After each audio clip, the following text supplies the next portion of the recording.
G'day, welcome to another big edition of the MCDFNL Footy Show. Thanks to our great mates at Bendigo Bank. Make sure you get behind them as they do get behind us each and every single week. My name's Yeendy.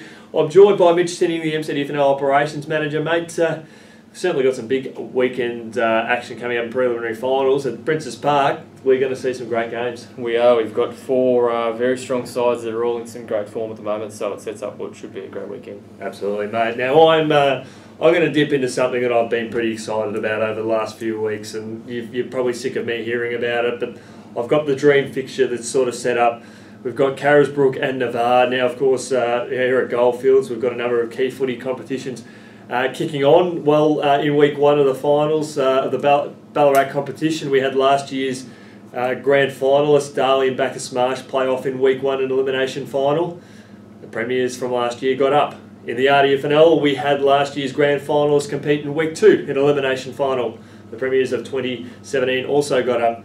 And in the week three of the MCDFNL footy finals, we've got last year's grand finalists going head to head. And dare I say, mate, between Carisbrook and Navarre, I would not be surprised if the 2017 premiers got up again.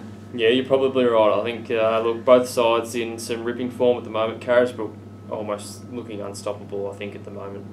But look, Navarre, they're playing some of their best footy for the season, so I reckon at the moment. So, you know, Talbot aren't easy beats. Navarre run the game out well in the last quarter, and look, I'm hoping an upset could be on the cards, but yeah, predicting Carisbrook probably too strong. Navarre's form line hasn't been too bad, particularly over the last month. They've been competitive, won some great games, and to win some tough games over the final series. They really made that statement back in week one of the finals with a big win over Royal Park, and all of a sudden it went. You know, it was probably if they were going to win on form, it probably would have been by a smaller margin. But they went out there and dominated, and then they come out against a top four side like Talbot and absolutely blitz them in the final turn. Their form has been pretty good, but Carisbrook, I mean, how can they be beaten? Can Navarre's finals form and experience just be that surge to get them over the line? Yeah, I think what's getting Navarre over the line at the moment is certainly their finals experience. Carisbrook, look, they dismantled Harcourt pretty easily a couple of weeks ago. And they did it without some big guns too. That's right, they had a few out, and I think they've probably got one or two maybe back in this week as well, which is a scary thought. But look, the form Navarre's in, I hope it can be competitive. I just can't see them quite getting done over Carisbrook. But look, if it's even towards half-time, wouldn't be surprised. But yeah, I see Carisbrook probably winning this one. Yeah, I agree with you on that one too, mate.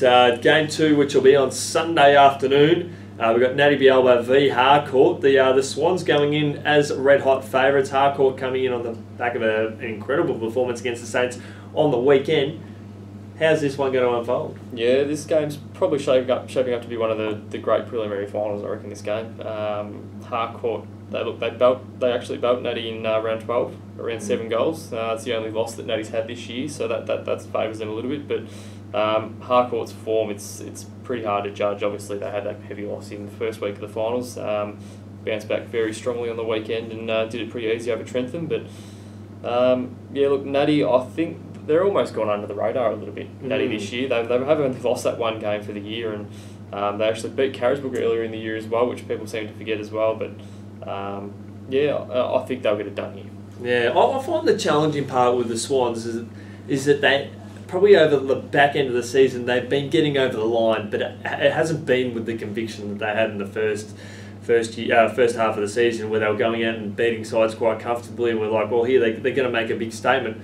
Now, hats off to them. They've been winning games of football, but they haven't really gone out and had that really big telling victory. And so I'm basically just looking at which of these two teams are probably capable of having a big win here to give themselves as much momentum as possible. Not just getting over the line, but actually making a statement, and whether Harcourt come out and win by 10 goals or Natte Bealiba come out and win by 10 goals, because that's the sort of momentum that they need to potentially beat Carisbrook in the grand final. Yeah, that's right. And look, yeah, it's hard to pick, I think.